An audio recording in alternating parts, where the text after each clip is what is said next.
Não existe programa do MDB, não existe programa do PP, não existe programa do Cidadania, não existe. Existe um balcão de negócios, tanto que é por isso que a gente tem esse excesso de partidos no Brasil. Dino do STF. O que estava escrito no vídeo? O Arthur não vai mais o quê? O Arthur não vai mais apresentar em detalhe, é o Cludo.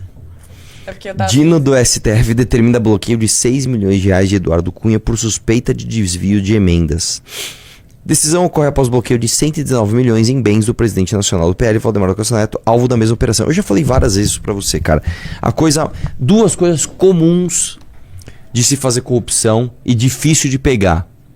Rachadinha e desvio de emenda. Cara, eu vou falar pra você. Não é difícil você ser uma pessoa desonesta. Por isso que você precisa ter um freio moral. Eu já falei isso várias vezes, cara. Eu trabalhei com posto de gasolina. Você adulterar combustível é a coisa mais fácil que tem. Por que você não adultera? Porque você tem freio moral. Você fala, eu não vou enganar a dona Maria, que vem aqui abastecer o carro dela, que vende cachorro quente, e vou pegar, sei lá, os 10 e os 15 reais que ela põe todo dia pra ir trabalhar e vou pôr água no álcool que ela tá comprando. Certo? A mesma coisa quando você é deputado. Você não faz uma rachadinha com os seus assessores porque você tem freio moral. Porque se você fizer bem feito, ninguém pega. Tá? A mesma coisa com emenda. Mano, você tem um... Vamos lá. Quantos municípios tem no Brasil? Mais de 5 mil. Pega num estado, vamos pegar, vai, São Paulo. É que eu não quero falar das cidades grandes, mas vamos pegar, por exemplo, cidades pequenas. Escolha aí, sei lá, 100 cidades pequenas do estado de São Paulo. Você acha que não dá pra fazer um esqueminha com emenda numa cidade dessa, com um prefeito desses? Claro que dá, velho. Você vai fazer um recapeamento na tua cidade? Tá, quanto vai custar o recapeamento? Puta, vai custar 200 mil reais. Faz o seguinte, você separa 20 pra nós. E você tá sendo modesto. 10%, vamos pôr 10% aí pra nós, 10 pra mim, 10 pra você. Cara, isso é a coisa que mais tem, velho. Os caras fazem muito. Só que aí o cara começa a se viciar, ele começa a fazer muito, né? E aí eu pergunto pra você, se um deputado baixo clero faz isso, você acha que altos cleros dos partidos políticos, ainda que não sejam deputados, você acha que eles não fazem isso? Eu vou dar um exemplo. Aqui na Câmara Municipal de São Paulo, tinha um esquema de um cara, como é que era o nome mesmo do vereador? Tinha um vereador que ele deixou de ser vereador, que eu esqueci o nome, só que quando ele era vereador, ele juntou um monte de pessoas que faziam um esquema com desvio de emenda. O que ele fez? Ele, mesmo sem ser vereador e sem ser presidente de partido, sem ser porra nenhuma, ele chegava pros vereadores e falou, ô vereador X, quer fazer um evento de, sei lá, de taekwondo aqui na escola tal? Tá, beleza, então nós vamos contratar uma empresa que é parceira nossa, manda aí 100 milzinho e a gente vai dando aquela ramelada aqui. Fechou? Fechou. E aí os caras denunciaram. Tipo, o cara nem era vereador mais, velho. E o cara continuava fazendo esquema de desvio de emenda. Você acha... Aí eu pergunto pra você, por que caras como Eduardo Cunha, como Valdemar da Costa Neto não fariam? Por que eles não fariam? É difícil pegar isso aí, tá? Não é fácil, é muito difícil pegar isso aí. Vamos ver, põe na tela aí, vamos ver o deles. Os caras estão falando assim, de onde vem o freio moral? O freio moral vem de casa, bicho. Sim. O freio moral vem de casa. Você aprende o que é certo e o que é errado quando você é criança com seus pais. O teu freio moral, ele vem de... E se não vem de casa, ele pode vir tardiamente. Tá? E geralmente, vou falar um negócio pra você. Geralmente, o freio moral de quem não teve em casa vem através de religião. Sabia? Por isso que, por exemplo, quando você pega a religião evangélica, por mais que tenha um monte de pastor picareta, um monte de idiota aí, existem os bons pastores. São aqueles caras que pegam pessoas que estão na bebida, estão na droga, estão no tráfico, estão fazendo merda e verdadeiramente impõem um freio moral. Os caras falam, você nunca teve isso em casa, mas eu vou te falar, vem cá, ó, pá. Você acha que isso tá ligado às pessoas das religiões serem mais moralistas? O quê? Você acha que isso tá ligado às pessoas de religiões serem mais moralistas? Tipo, evangélicos tendem a ser mais moralistas que católicos, às vezes. É que assim, o ser humano, ele tende a ter freio moral. O ser humano é projetado para entender que a viver em comunidade, viver em conjunto, ele pressupõe que você não vai fazer com o próximo o que você não quer que façam com você. Isso é um freio moral. Sim. Só que às vezes esse freio moral ele não é desenvolvido. Você vive num lar desestruturado, você vive num ambiente muito hostil, onde ser otário é coisa de... É a pior coisa que pode acontecer, você pode morrer se for otário, e as pessoas levam vantagens umas passando por cima das outras. Aí, quando essa pessoa encontra a religião, não é que a religião é mais moralista, ela volta a uma origem humana, que é de fato de extrapolar o próprio ser e entender que a sua atuação na Terra é mais do que olhar para o seu próprio umbigo. E você, na verdade, é uma forma... Você é uma ferramenta dentro de uma engrenagem chamada sociedade que a sua ação vai interferir na vida de todas as pessoas. E você deve se preocupar com isso. Então, às vezes isso vem através de religião, né? Através da crença no metafísico, né? E às vezes vem até por uma questão, não é nem moral, mas uma questão assim, cara, eu tenho medo de ir pro inferno, então eu não vou fazer merda. Pode ser. É uma espécie de freio moral, tá? Vamos lá? Põe na tela aí, deixa eu ver o resto aqui.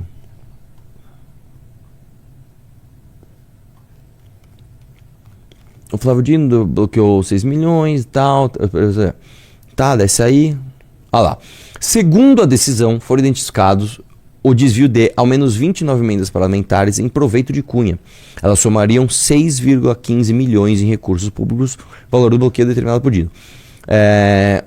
O Dino diz que é absurdamente grave, que Cunha já nem exerce mais mandato de deputado, ou seja, faz-se de uma pessoa que não dispõe de qualquer representatividade no parlamento há pelo menos uns 10 anos, mas que dispõe de considerável cota de destinação de recursos para redutos eleitorais de interesse.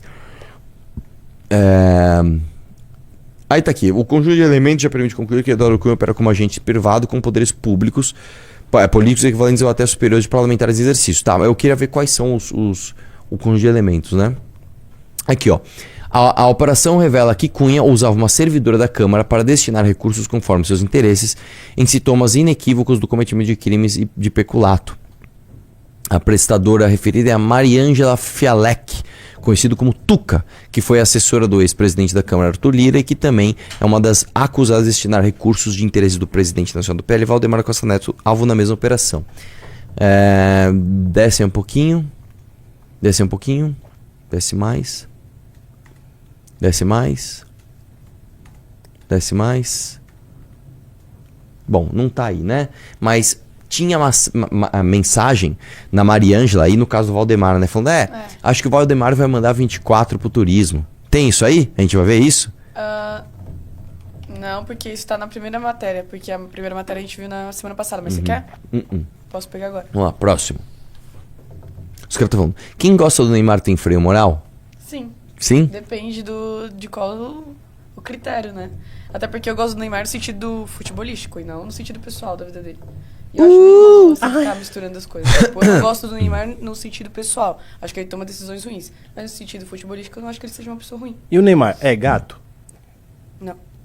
Mentira, ela gosta disso. Hoje em dia, eu já falei isso 1 milhão de vezes. Hoje em dia eu não acho ele bonito. Você achava bonito que ele tinha tipo aquele cabelo de colopsita, é isso? Não, ele não Aí tinha tava cabelo gatinho. assim, quando ele tava com o cabelo cacheadinho, baixinho.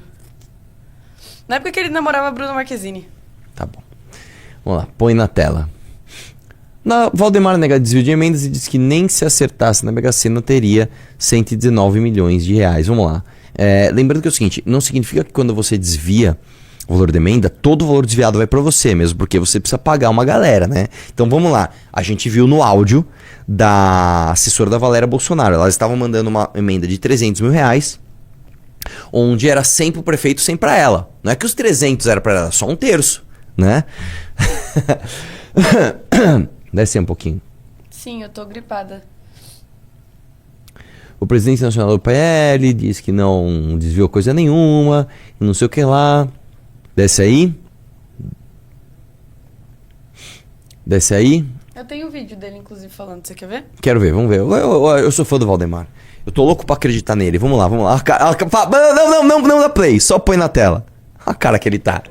Ele tá com aquela cara, velho. Mesma cara, né? Ele tá com aquela cara. Essa é a cara standard do Valdemar. Tipo, se alguém fizesse um mini crack do Valdemar, ele tinha que estar com essa cara. Veja, ele tá sempre muito tranquilo explicando as coisas, né?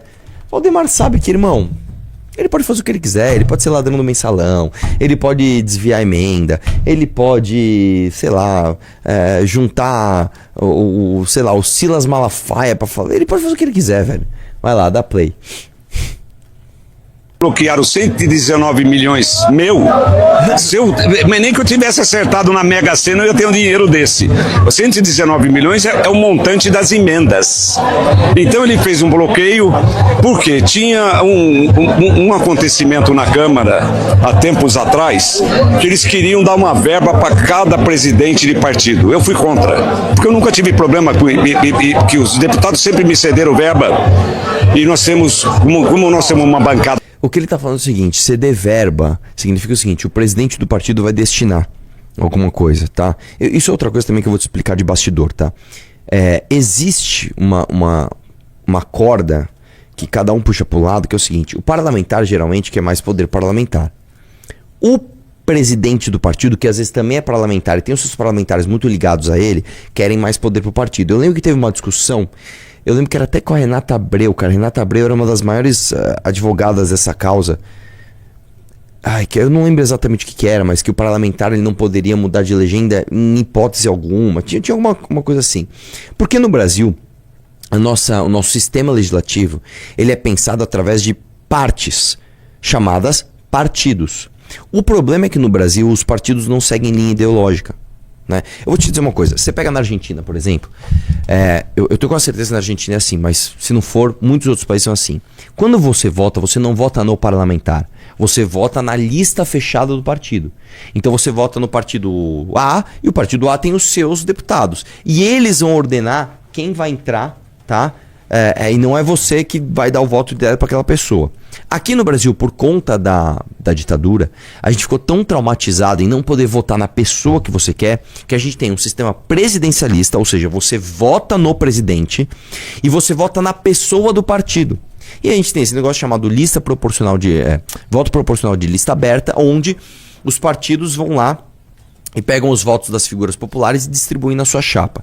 Qual o grande problema disso? Nós não temos diferenciação programática entre os partidos no Brasil. Não existe programa do MDB, não existe programa do PP, não existe programa do Cidadania, não existe. Existe um balcão de negócios, tanto que é por isso que a gente tem esse excesso de partidos no Brasil. O fato é o seguinte, dada este pensamento na hora de a gente decidir como é que a democracia brasileira ia funcionar, você tem sempre que lembrar que a casa legislativa, por isso que é a casa do povo, não é a casa do povo, é a casa de leis, ela é feita para a lógica partidária. Isso é uma coisa que as pessoas sempre esquecem. Quando você tem, por exemplo, uma comissão, as cadeiras nas comissões são distribuídas para os partidos e não para os parlamentares. Entendeu? Por isso que vira e mexe você tem essas jogadas, tipo, na CCJ querem passar uma pauta e a maioria é contra. Aí os partidos fazem acordo e trocam os parlamentares para colocar parlamentares ou que são a favor ou que não ligam para aquela pauta e vão seguir a orientação do partido. O que na teoria era o certo. O certo era funcionar assim se o Brasil tivesse diferença programática entre os partidos. Como não tem, fica um monte de coisa genérica que eles vão ao calor do momento, de acordo com o que o governo orienta, e o governo orienta sempre de acordo com o valor de emenda e cargo. Entendeu? Então, uma das formas da gente acabar com isso não é, por incrível que pareça, uma coisa contra-intuitiva. Não é diminuir poder de presidente de partido, não é isso. A gente teria que diminuir a quantidade de partidos no sentido de que o partido teria que ter um programa. Você tem que ter um programa e você tem que seguir o programa. Aqui no Brasil isso não é seguido.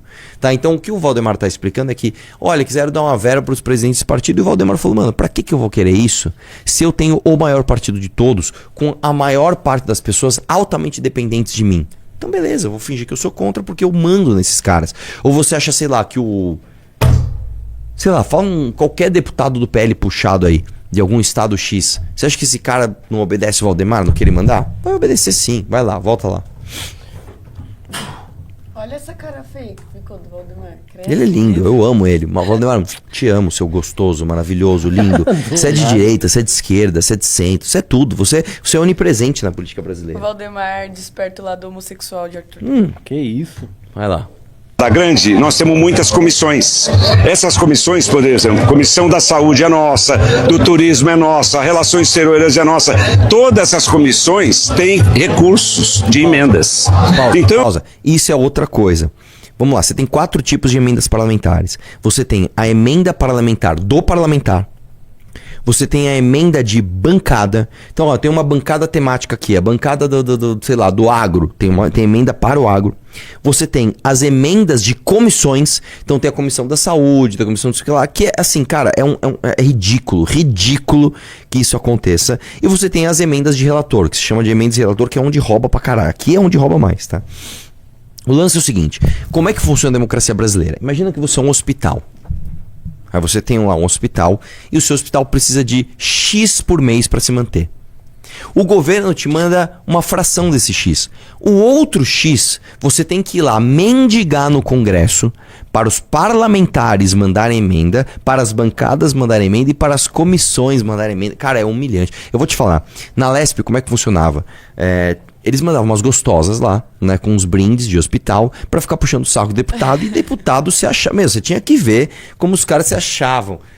Manda a Rosângela entrar aí. Aí a tal da Rosângela entrava, ficava lá puxando o saco do deputado. Não, senhor, o seu trabalho é a coisa mais maravilhosa. Aí dá brinde, aí fala que ama, aí vê a foto da família do deputado. Nossa, que família linda. Nossa, como o senhor é maravilhoso. Tem como o senhor mandar uma emenda pro meu hospital? Tenho. Aí manda a emenda. Aí leva o deputado no hospital. Olha como esse deputado é bonzinho, ele mandou o recurso. Tará. Isso é ridículo.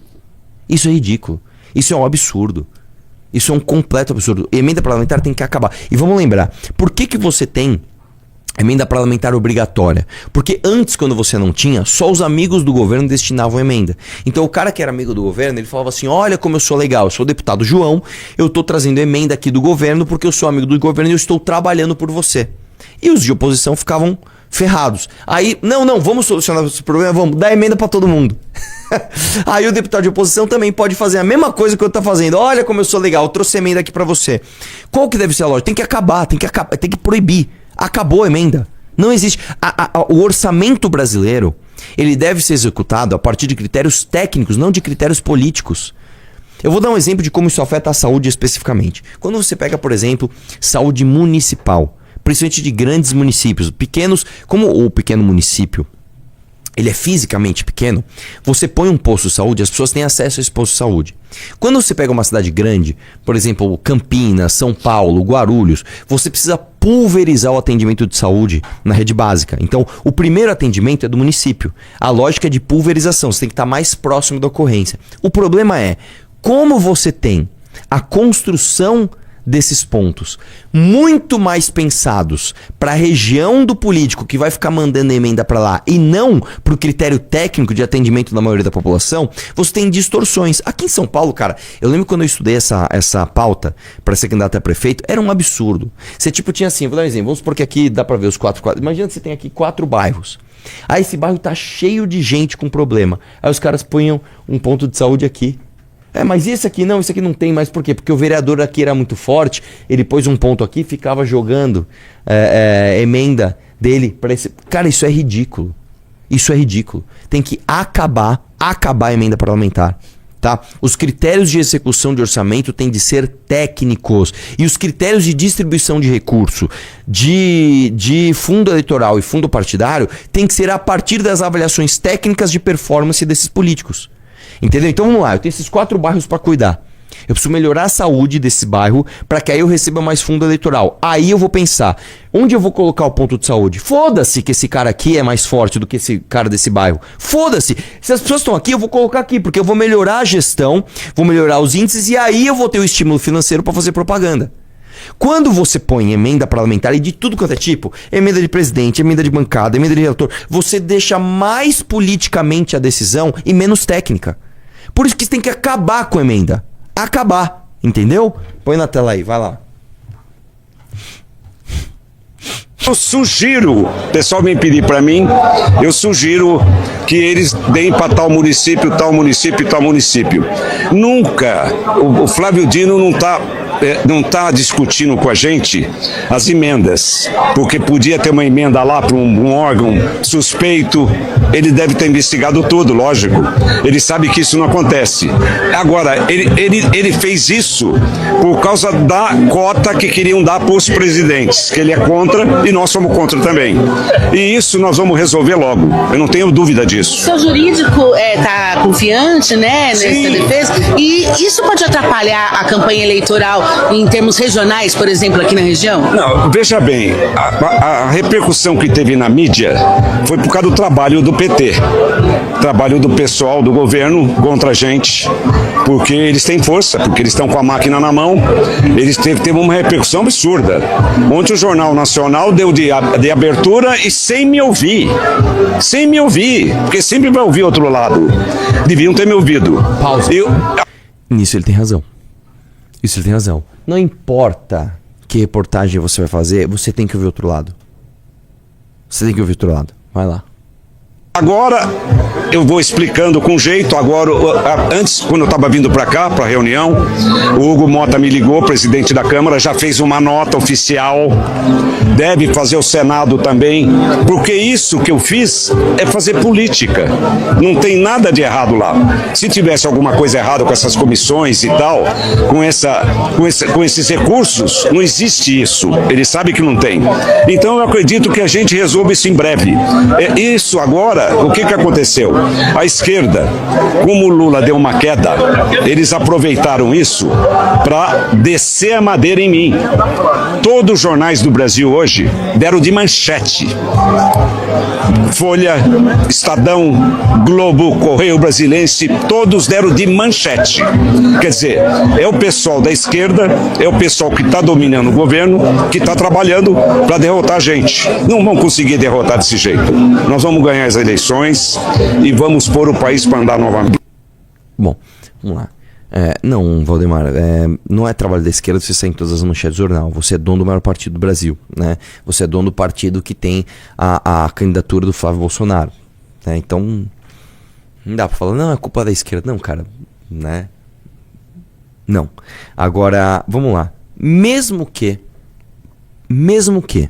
o Valdemar da Costa Neto não tivesse desviado 1 centavo,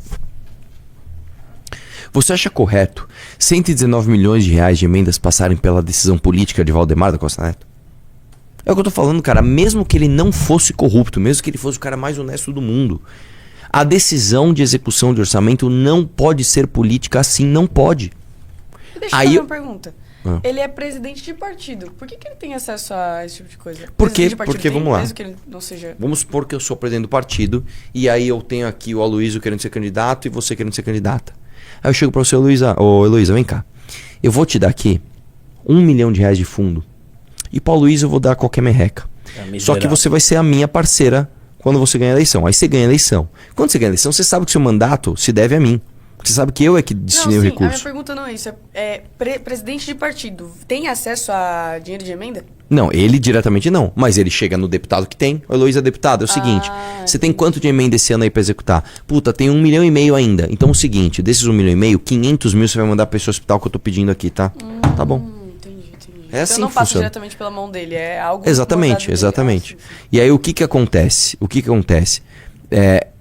Nenhum outro projeto político tem falado uma coisa que é extremamente impopular entre os políticos, que é, tem que acabar com emenda. Emenda parlamentar. Vamos lá, gente. O que é emenda parlamentar? Emenda parlamentar é você pegar uma parte do orçamento e executar ela conforme a vontade política de um monte de filho da puta do Centrão. É isso. Então acaba com a ferramenta. Acabou.